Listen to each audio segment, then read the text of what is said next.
I have a very, very esteemed heavyweight crew today. And I'm very, very excited to be here. These are all my peers, and we've been in the industry for a bit. But just to get to know each other a little better today, we can start the conversation with a little introduction from you guys first. Yeah, so let's start with Jay. Tell us about you. We know he's the famed owner of the very, very famed Lair, but we also want to know more. I just got to know that he has 3 degrees. And wow, that's very impressive. Okay, so tell me more. Tell us all. Thank you, Vinakshi. Good afternoon, everybody. I'm Jay Raj. Started my career a long time ago with a food delivery joint called Asian House in 2012, which was the first of its kind of food delivery. The idea was to bring really high-end food packaging, really high-end food at your doorstep. At that time, there was hardly any delivery joints. So we started with that venture. That was one of the brands, and we have 3 other brands called Sushi House, Amma House, and Masala House. Then went on to do my culinary from Le Cordon Bleu, which was an amazing experience back in Bangkok. Then worked at 2 Michelin star restaurants. Kind of didn't enjoy the kitchen as much. I think it was very hectic, but learned a lot about culinary and how actually systems really work in the kitchen and how time is so important while actually doing service. And then came back and worked at a company called Eat Treat, which was an online food platform. I was a test chef. Over that time, created about 300 recipes for them in the test kitchen. And also started my vertical for food consultancy, which is called Anonymous Food Labs. We have done about 40 projects all over the world. Decided to stay back in India and open Lair. And here we are, 5 years from the opening of Lair. Happy with the transition from the chef to the bar owner? I mean, my heart still remains with food. I love cooking. I think cooking is such a stress release, and it's also a very big part of me since child. But I just feel like in today's day, I feel I'm far better outside with the creativity, leading the team, hiring, and getting the show running. At the end of the day, you need someone to lead the show. Being in the kitchen, I think it would be a slight more challenge than the other. But yeah. Thank you, Jay. Pavan. All tell us. Thank you so much, Meenakshi, and thank you, Restaurant India. It's been great being here. For me, my career into hospitality started on a very grassroots level. Back in college, I was guest listing and promoting a lot of local restaurants and bars in Bombay, and doing curated events, and especially running these social clubs in college. What started off as a side gig to make extra pocket money ended up stretching for a good 4.5 years, called Chrome Nightlife then. And we had a great pocket of all 16 to 20-year-olds hosting underage events in Bombay. And eventually what we did is started selling tickets for concerts. I think towards the end of it, we were flying down some international artists, hosting the entire gig by ourselves. As college got over, for me it was, okay, it's getting too much of being out till 5 or 6 in the morning, and I sort of need a shift in my life. I was decent at making websites in school and making PowerPoint presentations. So I was like, okay, the closest to that is let me probably look at designing creatives for brands. I knew a lot of restaurateurs because of the nightlife days. And we said, okay, let's just quickly go back to Photoshop, remove the nightlife ad communication that sounds more formal and cool, and start approaching restaurants. Facebook had just started off, and we said, let's help them with their Facebook pages and sort of run that for them. We called it Chrome Communications and started off on a journey to just cold call and meet restaurateurs, telling them, hey, listen, why don't you hire us as your marketing agency, and maybe we can run Facebook for you, but we can give you more ideas. One strong suit that we came with was, because of the 4 years of nightlife, we could add a lot of on-ground people revenue to them. We could all the places we were handling marketing for, we could actually send a lot of our audience to those places. And we started doing that, small team of 2 or 3 people in the start.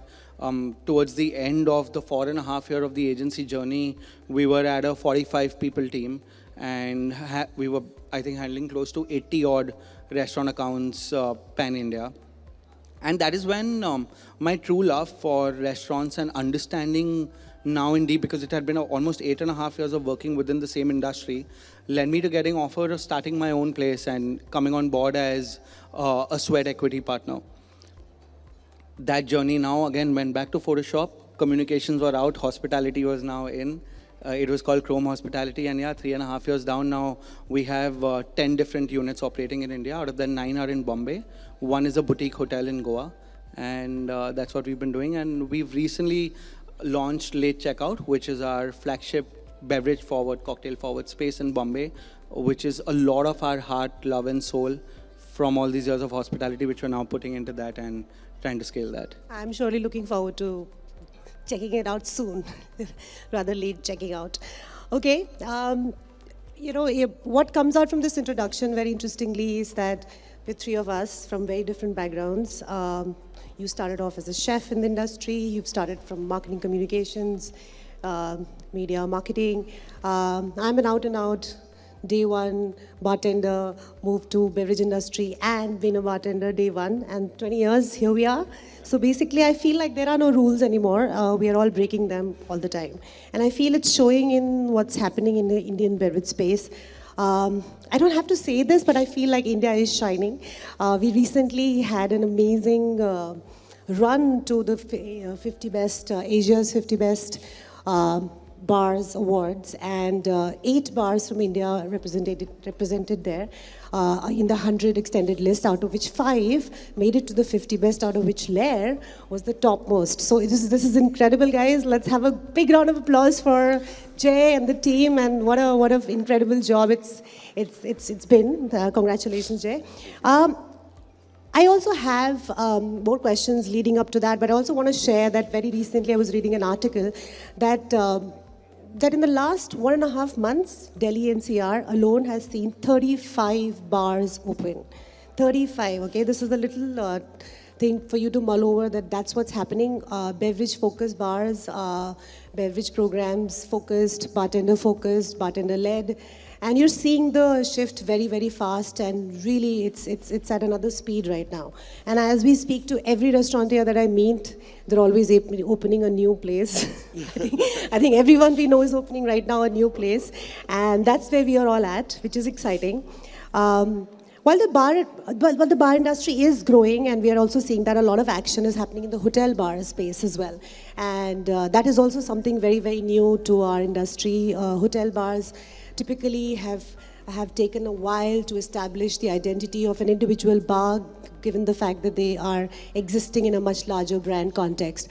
And now we are seeing individual bars opening up, doing some fantastic work, owning their own identity, and teams and everything else coming out with the new complete narratives.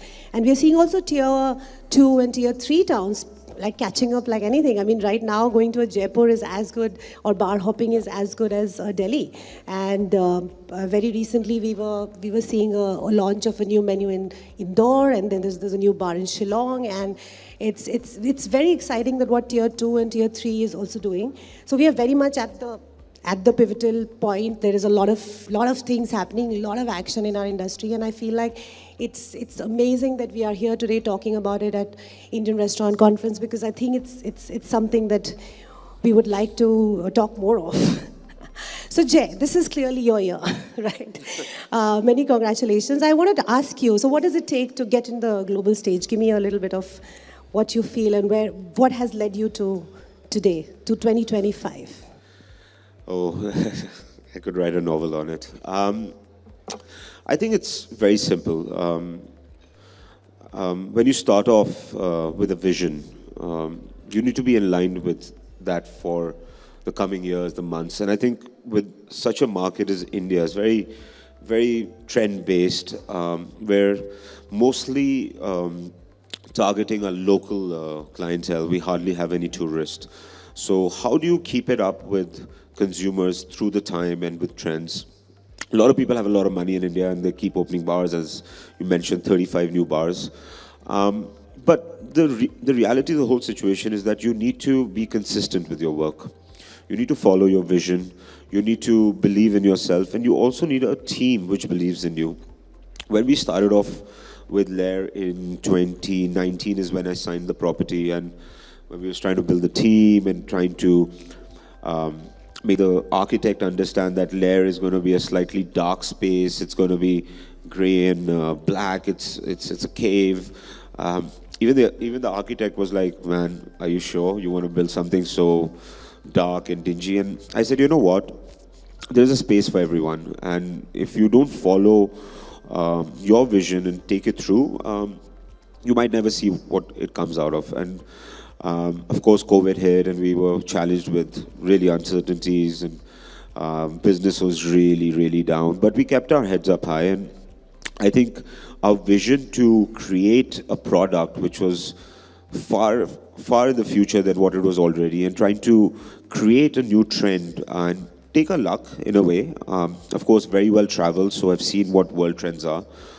Been to some of the best bars in the world, some of the best restaurants, and that really helped kind of build the product that we're in. And of course, shift by shift, day by day, going to other countries, taking the product, has been an absolutely wild journey to get to where we are today. We didn't come on the list initially in the first years. It took us about 3 years to come into the 50 best list, and our first ranking was 68. At the end of the day, after the ranking comes, what next? You actually just go back to work. And we weren't expecting such a big hike this year, but I know I put in the work. I know that relentlessly I've just been at it, and with all the jury members and all the support from the Indian contingency, and they believed in us because they kept seeing what we're doing, and that's what's taken us. And at the end of the day, just be honest, just be nice and kind. It takes you very far in life. Well said.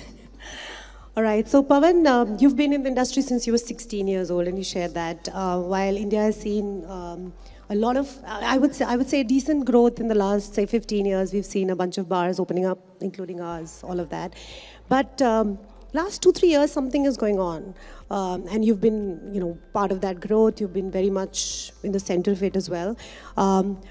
What do you think are the major points? Why is it quadrupling? What is happening in the last 2-3 years in India that I can't believe that people are drinking that much. It has to be something more than that. While we do know the spirit data, but we still would like you to tell us the bar data. I feel one of the strongest driving factors in this whole shift is the going out culture.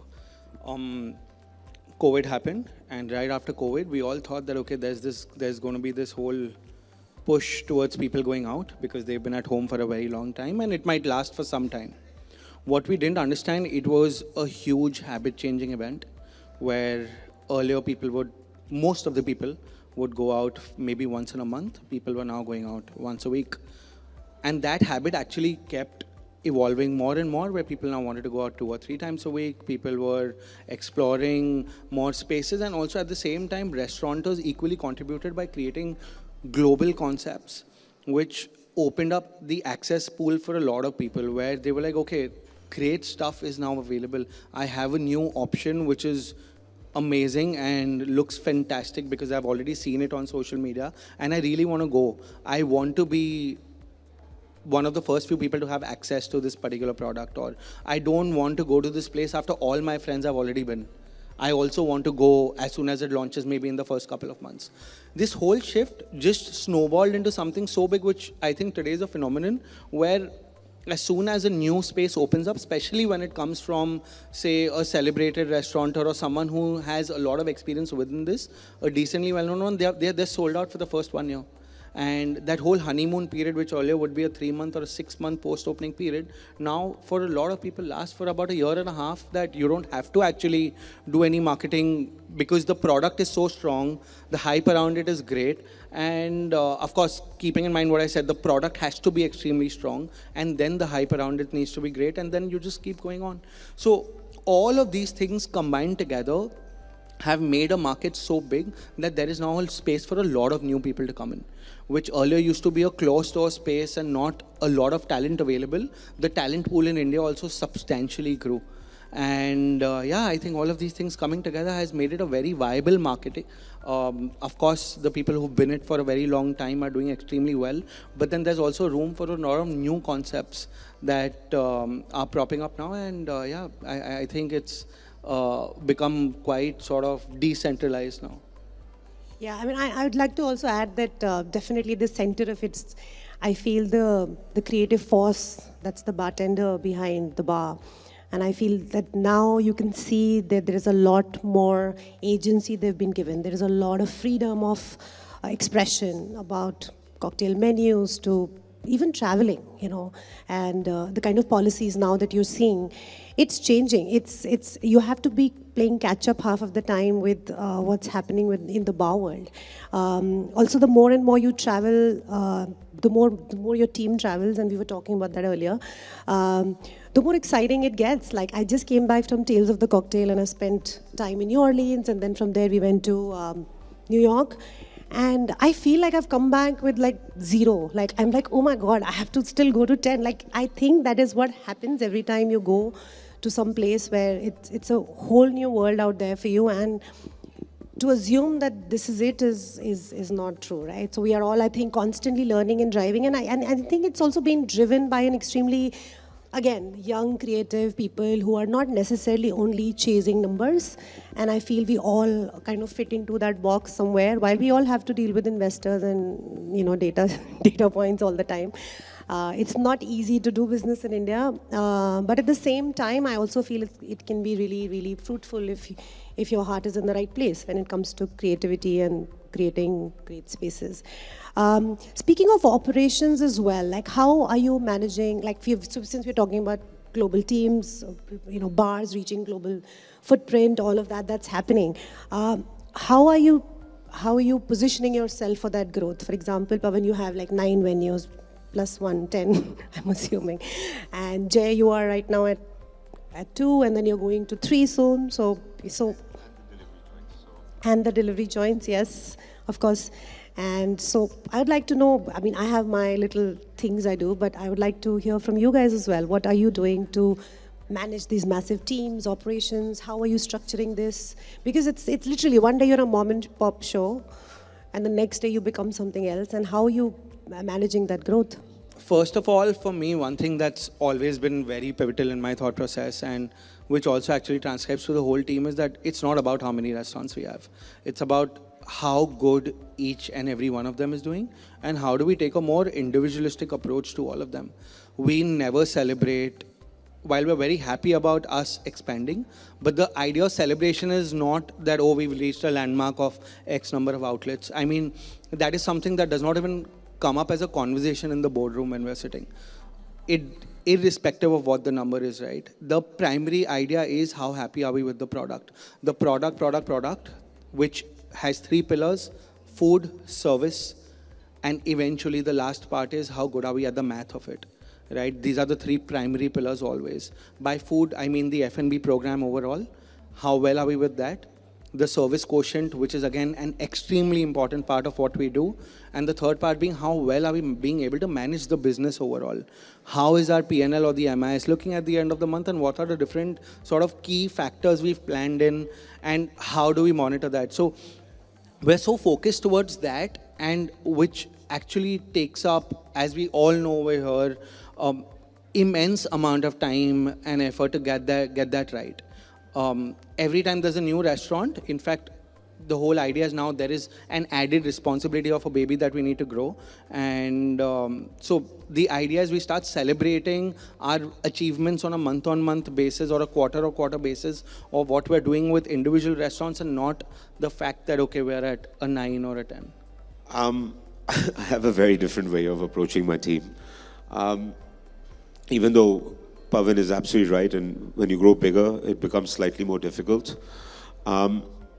With me personally, there are a few things that I just really take care of when I'm working with my team.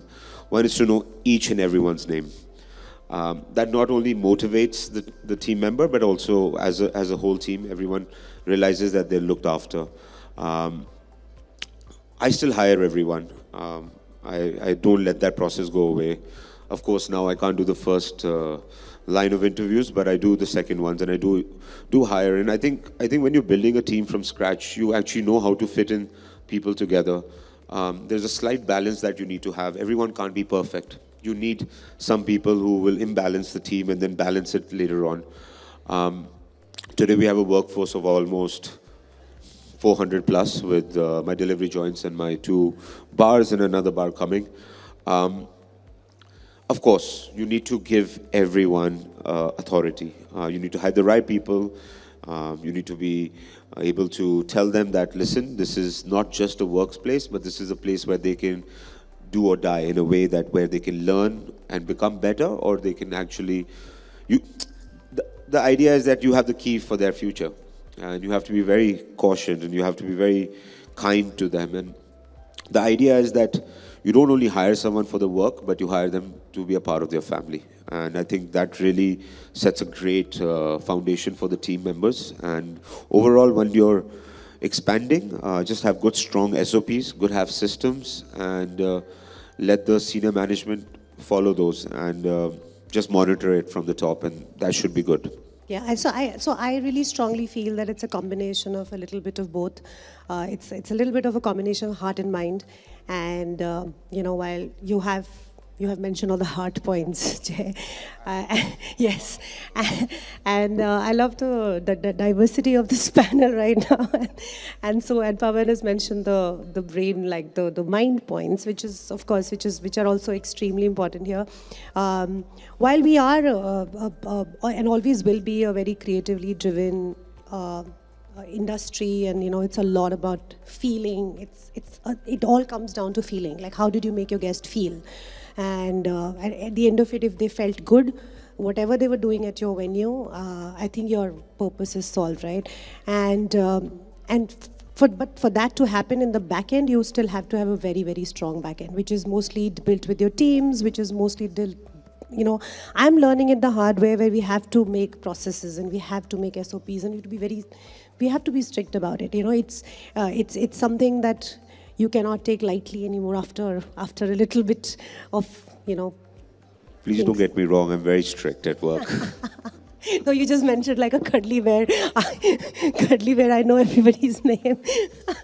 Okay, so we were talking about creating venues at a global stage, and I share with us.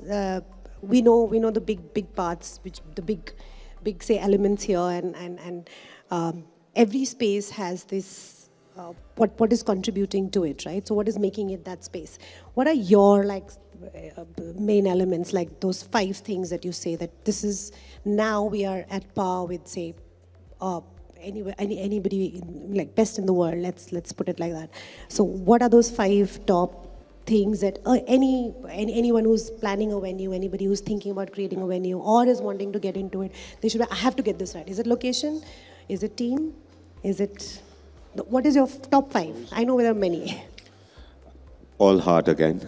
No, listen, see, it's very simple. In today's day and age, personally, I'm a very concept-driven person. I like to create concepts. So for me, it's more quality over quantity. I know a lot of restaurateurs, they like to go for volume, and that's their game, and that's totally okay. But with me, I think if you're competing with international markets, not only you have to have a good concept ready, but you have to have a team. And that team needs to follow your vision through time and also evolve with the trends. If you don't keep up to what the customer demand is, then you're not going to reach anywhere. At the end of the day, the consumer is the one who's paying you, not your friends, not yourself. And at the end of the day, when you are looking at the P&L, it has to be positive. Otherwise, there's no point doing business. And in F&B, it's one of the most challenging businesses. You're literally giving your life towards it. So if you take 5 points, concept, team, humility, and I would say space. I would say location. Concept really divides the location. Location derives the concept, and if you research throughout the world what kind of concepts are there, there's some absolutely absurd ones, and they work. They work for people. We're about 7 billion people in the world. There is enough space for enough people to come and enjoy what you think means as a product. But concept is very strong. You need to have a concept. All right, Pawan. So bang on. I mean, concept even for us, number one, everything revolves around that. And right after the concept comes the right location for it. I've seen some amazing concepts not do that well because they were in an absolutely wrong location. And some not very good concepts do extremely well because they're at a location which is flooded. So concept and location would be top two. Right after that comes your F&B program and service. And then point number 5 would be somebody who really knows how to run the math. Yeah, very important. So according to you, so what is coming first? The concept is coming or first or the, like, so I my heart set on a speakeasy. Then I'll be looking for a location for that, right? Right. Not the other way around. So it's, or the other way around also. Like if I have a location already and then I look at Build it. a concept around it. Yeah. So when we looked at the brook and I saw all the greenery, I was like, we have to be like this. We have to be green. It came from location. We didn't have a concept when we saw the place. So it just recently happened to me. I'm opening a new bar.